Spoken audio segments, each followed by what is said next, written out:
Welcome back, everybody. This is Kenny with the Healing Homestead. I started working here in the house and realized I didn't even bring you guys along with me. So I'm going to kind of show you what I was doing. If you look above me, that's where there was a hole, and now there is sheetrock up there. So I just cut out for the island outlet here. And this is going to be the kitchen. So this other hole here, I'm going to show you guys kind of what I'm doing.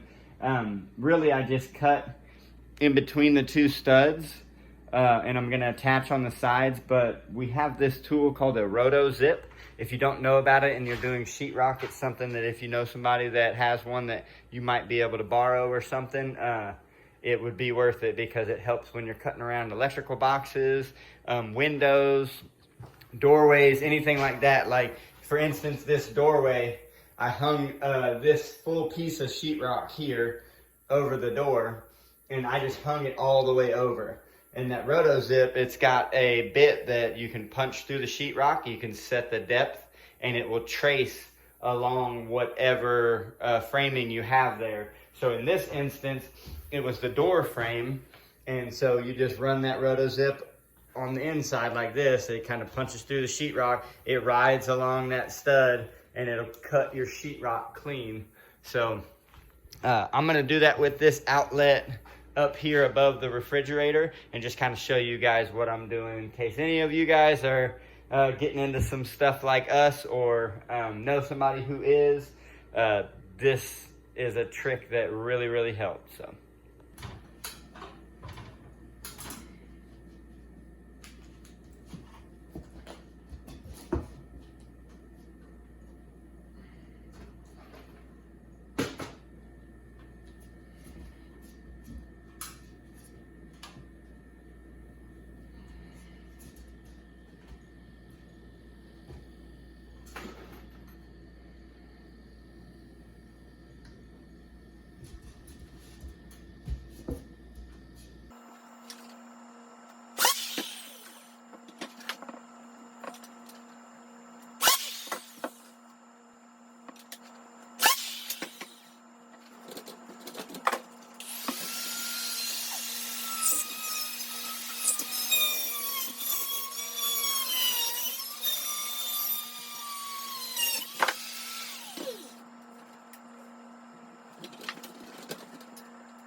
This is another very handy tool, just a buzz tool or multi-tool.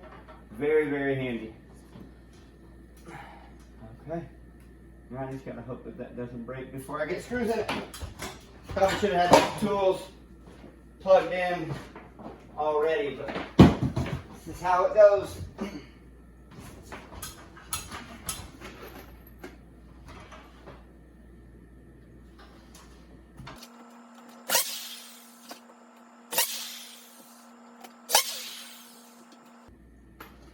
I think that's good. Okay, so I used 3 tools on that piece of sheetrock. This is a drill that one of our friends has lent us. It's got a tip on it that only allows the screw to go so far into the sheetrock, and then this stops it. So this is handy when you're doing sheetrock. I knew that there were tips and stuff you could add onto drills like this. It just stops the screw before you sink it all the way into the sheetrock. But he happened to have one, didn't mind me borrowing it, so I'm borrowing this. This is actually also his multi-tool, and this blade here, if you're not familiar with this, it just kind of buzzes back and forth, just vibrates very slightly, but it cuts through a multiple materials. It does wood, you can get metal blades. I mean, you get just about anything. Most of them are for wood and light cutting that you can't get like a big sawzall or a circular saw into. These are very handy. And then this is the tool my wife had for a long time, and we had never used it. And so I remember at one point in time I was like, why don't we just get rid of this? Like, we're not going to use it. What is it for? And this actually has so many different applications. It's called the roto zip.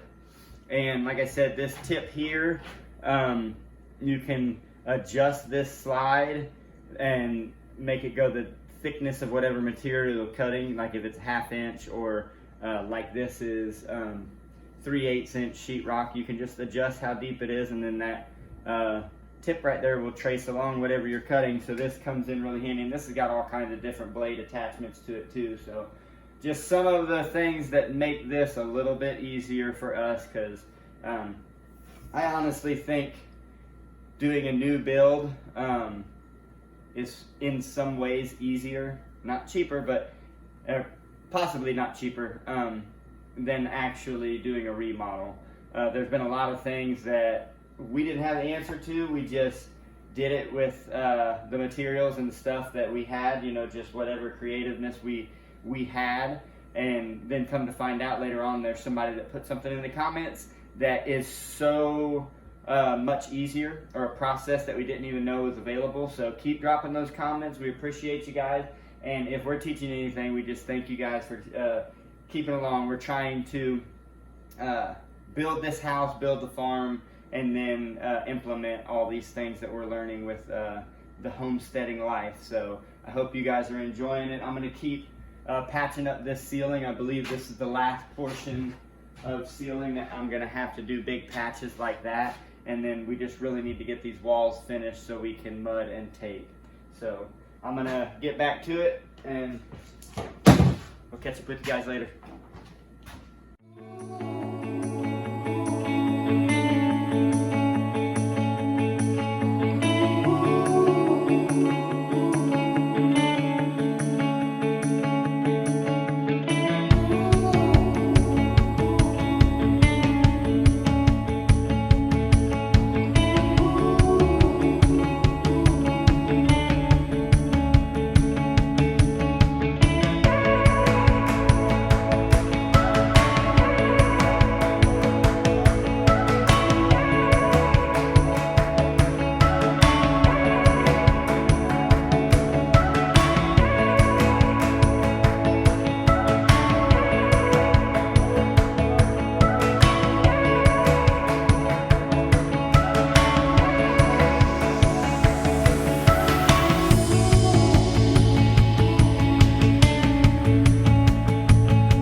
So today while I'm working, I'm going to be showing you guys how to do the rough-in for the shower faucet and water exchange, or the diverter, I guess it would be called. So this is what I got from Home Depot, and I've attached shark bite fittings. They're just 1/2 inch. I believe these are females, but they thread onto the actual rough-in, and then it's just shark bite. So for me, I mean, I consider it, I guess, cheating, or the easy way, because all I gotta do is plumb in my piping, one up to the shower head, one cold, one hot. This one is actually for a bathtub. Since we don't have a bathtub, I'm just gonna put a little piece of pipe on here and cap it, just in case there's ever any need for it. I doubt there ever will be. But what I'm going to do is I'm going to come into the shower. I'm going to figure out where I want this, which, I mean, typically you're reaching for a shower handle about, you know, waist high, or just wherever it's comfortable. So I think right about there is going to be good. I'm going to find what would be the center.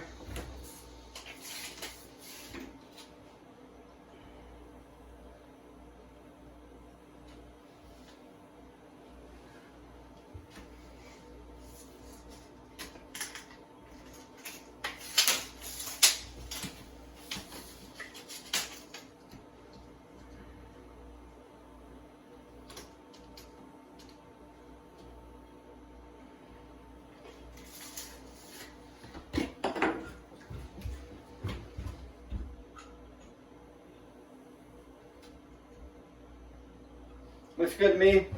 Okay, and then I'm just going to drill a hole through concrete board and the sheetrock.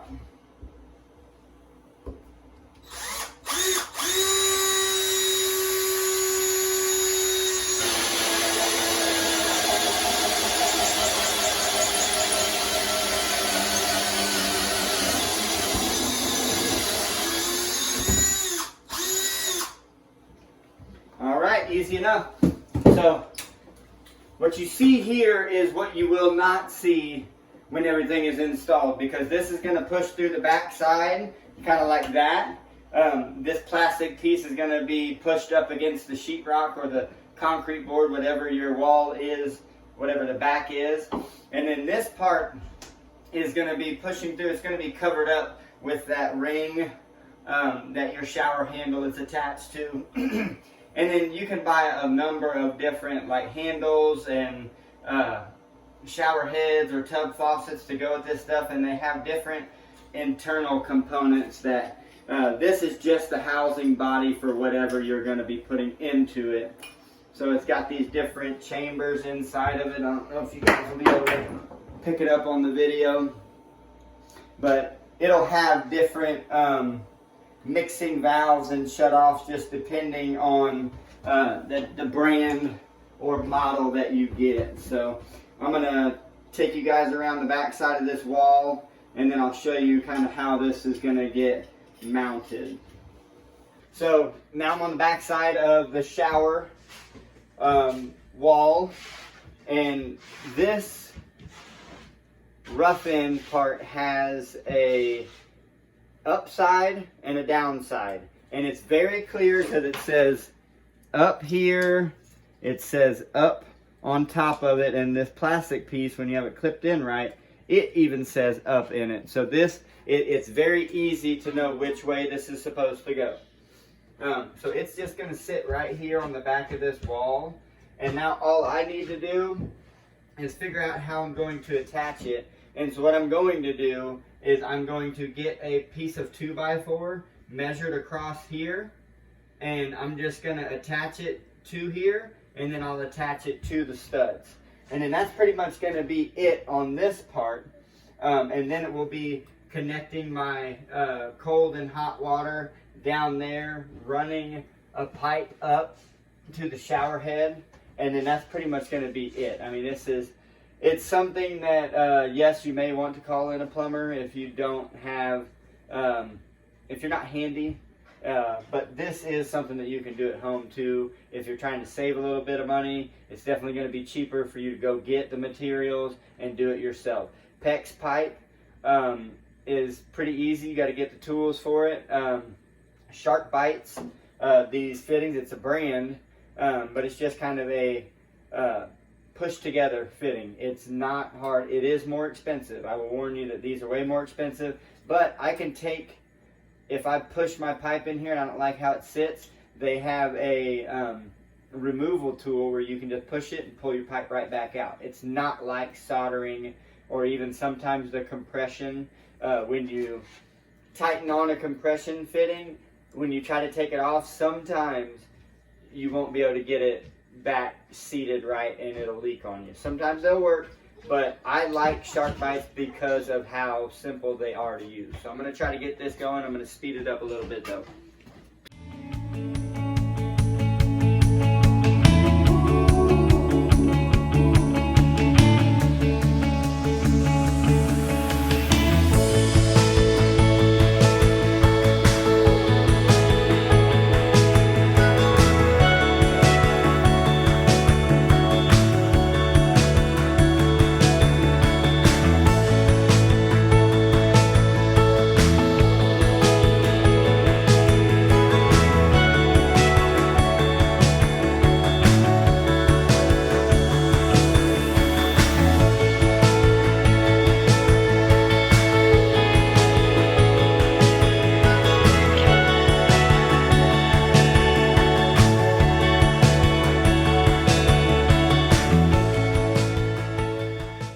Okay, so if you guys were wondering what I was doing if that video was moving too fast, what I did was I took the Roughin portion of it, I connected it to this piece of plywood here, just screwed it into it, and I put some blocks of wood to actually screw this plywood into, but then I went ahead and plumbed on the piping, okay? So I got that where I wanted it. Those are the Shark Bite fittings I was talking about. Those brass ones with this kind of like creamy tan colored collar. And then that stainless steel in the black is the PEX crimp fittings. So I'll show you guys a little bit about that too. But what I wanted to do was get it set in the wall like so. And then I'm gonna go around to the other side and check and see where I'm at on if it's centered or not. And then I can just simply connect my water supply lines to my hot and cold. And then I'll be able to run my shower head line up, put a hole through the wall somewhere up in there, and then just connect those. But just in case you're unfamiliar with PEX, so there's a PEX fitting. I have the crimp method. There are methods that you can get that are like battery powered, and they're you just kind of pull the trigger on the gun or whatever, the crimper, and it will crimp until it clicks, and then you're done. This one is a manual version, and you got to have a little bit of oomph to get this going. And then there's this piece right here. It's called the go, no go. So this portion here where my thumb is, that's the 1/2 inch fitting, and then this is 3/4. So once you crimp it, you will put this over that sleeve where it's crimped. And if it slides around it, it's a good crimp. If you catch and it doesn't fit over it smoothly, then you might want to cut and re-crimp. So far, everything has worked well with anything that I've crimped. I'll kind of show you guys real quick since I got this plugged line here. So it's in that bottom slot, or the 1/2 inch. It goes completely around without catching.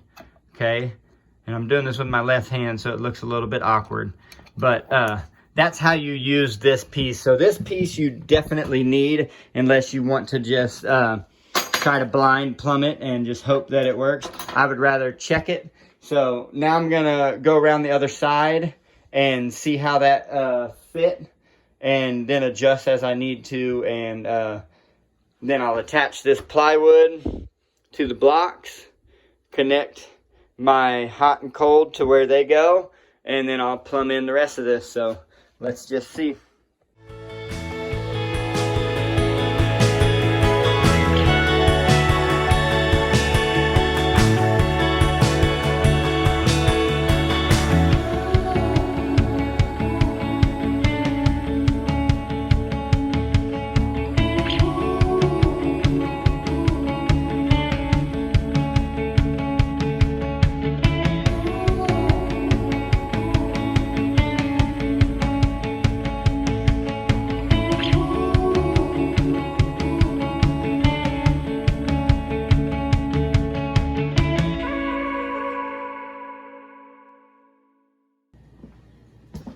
Okay, so I got the Roughin valve portion set where I want it. I've plumbed in my my lines with the hot and the cold, and then I've got this line going up. This doesn't matter if it's red or blue, because it's going to be whatever you decide to mix in that valve is what's going to go up. I had more red pipe, so that's what I did. This is a dog ear 90. So what I'm going to do with this, it's got these little screw holes on the back of it. I'm going to attach it to this 2x4, and then this dog ear 90 is going to, I don't know if you guys can see it, but I got a hole here through my sheetrock. That's going to be where my shower head's going to come out on the other side of the wall. So I'm just going to line this up with that. Once I have it attached here, I kind of have a good idea of where it's going to be at on this 2x4. So I'm just going to put it on that line and center it up the best I can. I'll tap that in there until it is where I want it to be. And then I'll probably attach it to these side 2x4s, and then this will be ready for my shower connection. It'll be a stem that comes out and usually dips down, and then your shower head goes on there. So then this will be done, but I just wanted to explain that this is another shark bite fitting. So you just push the pipe up in there and it bites on and it holds it. But 90-degree dog ear will help you out tremendously if you're doing shower head install.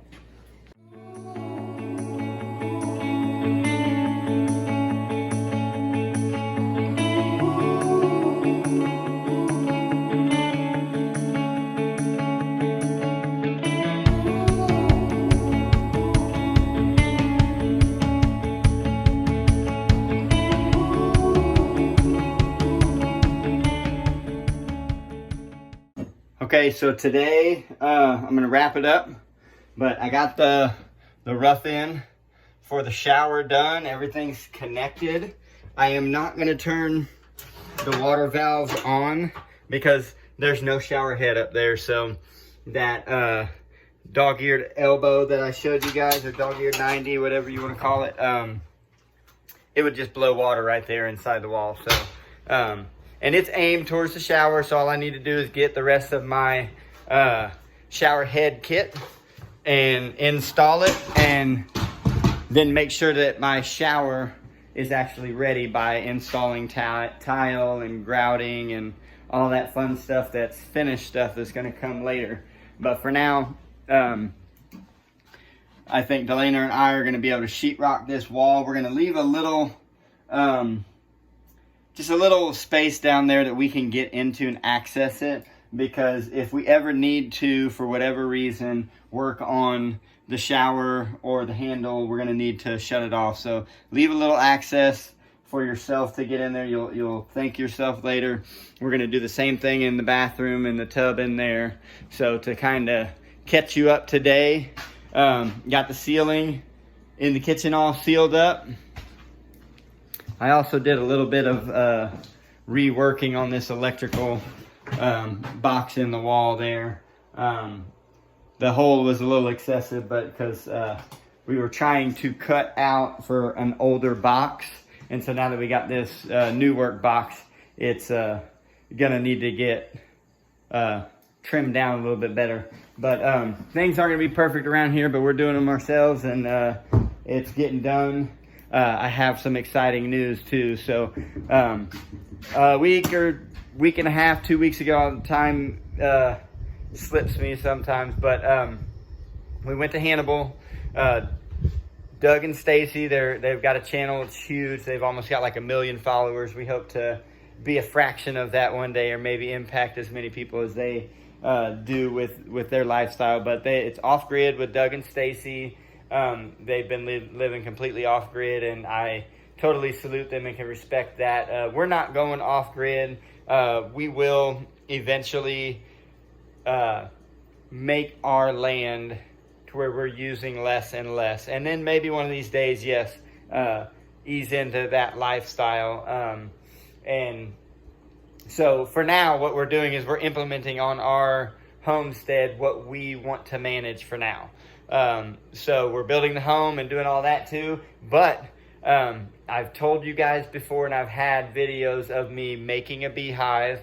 The beehive is actually right now at a friend's house, probably about an hour north of where we're at. He's got like 4 or 5 colonies of bees, and what he's doing is he has my hive there, and it's getting filled right now with honey and bees, and he's just letting them move in, make themselves at home, and then when it drops in temperature a little bit and they're a little bit easier to move, they're less angry or active, a little bit more docile, they're going to bring them here onto our property, or I'm going to go get them and bring them here, and we're going to do that. But while we were there at the Homesteaders Conference, there was a guy there named Dr. Leo. He's got a Russian first and last name, and I don't want to butcher it, but he's incredible with his knowledge of naturally raising bees and not having to do any treatments. And it's just, there's a lot of different ways to do things, and we want to go as natural as possible. But also, we're looking at, as we age into this, what's it going to look like for us? Well, he's got a horizontal beehive like blueprint that you can look up online. I think it's horizontalhive.com. But while we were there, I decided, hey, I want to invest in our future and in my future in doing this. So I bought a swarm trap. I'll show you guys that real quick. And this is just something that I can catch my own bees. You set them out in the springtime. So here it is. Set it out in the springtime, sometime mid-April through September. The bees find it, they move in, and then once you have them in here, you transport them. And what do you transport them into? A hive. So I got a horizontal hive while I was there. it's an investment. I mean, you're going to spend money on this stuff, and you're going to try to make the money out of it. For us, we want to have enough honey for ourselves and maybe our family, and then a local community around us if we can. So I got it delivered today. So I'm going to have to open that up and show you guys what it looks like. And the difference between this, I was explaining it to my dad earlier. So the other hive that I have, it's a vertical hive. There's 3 boxes, and you can stack them as high as you want, but I have 3 boxes. They're like 2 deeps and then 1 medium. And it's supposed to be brood chambers on the bottom and then the honey super on the top. But every time you need to check something in there, you got to crack open the top box and move it off, and then crack open the middle box and move it off. So that whole time you're kind of aggravating bees. You're lifting 50 to 70 pounds in each box, and there's just always strain on your body and on your back. So this is a horizontal, so that box is kind of standing on its end. It's going to be horizontal, so when I go to it, I'm going to be able to open the lid up, access all my frames, and not have that lower back issues. Now, there's some people that look at the strenuous activity as exercise, and it keeps them young and everything. I am one of those people. I do like to exercise, but I do not like a hurt back. So this is just an experiment for me. I'm going to have 2 different types of hives. I'm hoping to have them full of bees this next year. I mean, there's been a lot of stuff going on, so we're trying to get a lot of this stuff implemented. And the bee hive that's up north, it's like a Christmas present that I'm waiting to receive. I know it's there, and I'm just waiting on it to get here. So this hive's here. I'll get it all prepped up and ready for spring, and then hopefully I can catch a swarm, drop it in there. Or if this other hive that I have gets big enough, I may be able to split it off and put some in here so that they don't swarm on me. And there's a lot of different terminology that I'm still learning, but I will keep you guys up on all of this stuff. Thank you guys for tuning in today. I hope it was helpful, or I hope it was entertaining at the least.